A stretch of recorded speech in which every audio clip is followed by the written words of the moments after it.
اللہ تمہارا نصیب اپنی مرضی سے لکھ چکا ہے، اور جو دعا تم ابھی مانگ رہے ہو وہ بھی اسی نصیب کا حصہ ہے۔ جس نے سجدوں کی توفیق دی ہے اس نے معجزوں کی کہانی بھی لکھی ہوگی۔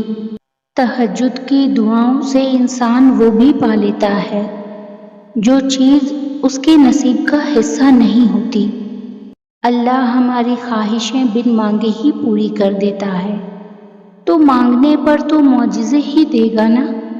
زندگی کی ساری بلندیاں رب کے آگے جھکنے سے ملتی ہیں۔ زندگی اللہ کی نافرمانیوں میں مصروف کر کے نہ جانے کون سے سکون کی تلاش میں ہیں لوگ۔ رات کے پہر جب ساری دنیا نیند کے آغوش میں ہوں اور آپ اللہ کی عبادت میں مشغول ہوں، دنیا کو خوش کرنے میں لگے رہتے ہو، کیا کبھی اللہ سے پوچھا ہے کہ کیا آپ مجھ سے راضی ہو؟ آزمائش بھی اللہ کی طرف سے تمہارے لیے یقین کا امتحان ہوتا ہے۔ تہجد پڑھنے والوں کی تو وہ دعائیں بھی قبول ہو جاتی ہیں جن کا ذکر انہوں نے کبھی اپنے آپ سے بھی نہیں کیا ہوتا۔ صبر کے ساتھ اس کے فیصلوں کا انتظار کرو اور بے فکر ہو جاؤ۔ صبر کے ساتھ آسانی کا انتظار کرنا عبادت ہے۔ یہ وقت کٹھن نہیں، یہ وقت اجر سے پہلے کا وقت ہے۔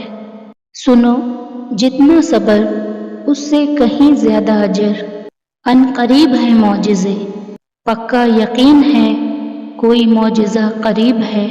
کیا آپ جانتے ہیں اندھیرے ہمارے زندگی میں کیوں آتے ہیں؟ کیونکہ ہم اللہ کا راستہ چھوڑ دیتے ہیں اور خود کو غلط بھی نہیں سمجھتے۔ جیسے ہوائیں موسموں کا رخ بدلتی ہیں، ویسے ہی دعائیں مصیبتوں کا رخ بدل دیتی ہیں۔ اللہ ہمیں دعائیں دینے والا اور دعائیں لینے والا بنا دے۔ انسان کی یادداشت چاہے کسی چہرے کو محفوظ نہ رکھے، مگر اچھے و برے سلوک کو ضرور محفوظ رکھتی ہے۔ لہٰذا لوگوں کے ساتھ ایسا حسن سلوک اختیار کریں کہ جب جب آپ کسی کو یاد آئیں آپ کے لیے دل سے دعائیں نکلیں۔